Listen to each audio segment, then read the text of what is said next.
గత అసెంబ్లీ ఎన్నికల్లో వైసీపీ ఓటమిపై బొత్స సత్యనారాయణ కీలక వ్యాఖ్యలు చేశారు. పెట్టెలు మార్చడం వల్ల ఓడిపోయామో, అర్ధరాత్రి ఓట్లు వేయడం వల్ల ఓడిపోయామో దేశ ఆర్థిక మంత్రి భర్తే చెప్పారని వ్యాఖ్యానించారు.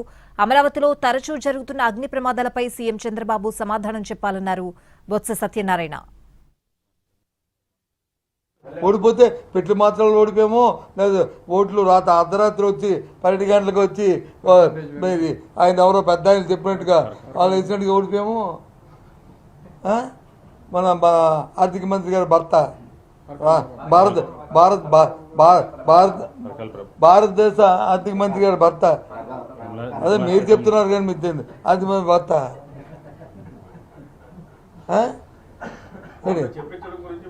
వారు చెప్పినట్లు మరి మీరు చేశారు. ఎవరు తెలుసు? చెన్నైన కాదు కదా, భారతదేశ ఆర్థిక మంత్రి గారు భర్త కదా. సాక్షాత్తు ముఖ్యమంత్రి ప్రెస్ మీట్ పెట్టి రివ్యూ మీట్ పెట్టి ఏం చెప్పాడు? ఏమయ్యా సంస్థలు మీరు చేయట్లేదు, వాళ్ళు ఏం చేస్తారు? కాలిపి ఎందుకు కాలిపి అక్కడ ఎప్పుడేం చూసామా? టాటా గిల్లు కాలిపోవడం చూసాం, కానీ వైర్లు కాలిపోవడం, ఇనుము కాలిపోవడం, ఐరన్ కాలిపోవడం, మెటీరియల్ కాలిపోవడం ఎప్పుడైనా చూసామండి? క్లోతింగ్ కానీ ఎక్కడో రేర్ కేసులు, అలాంటిది ఫ్రీక్వెంట్ ఇక్కడ.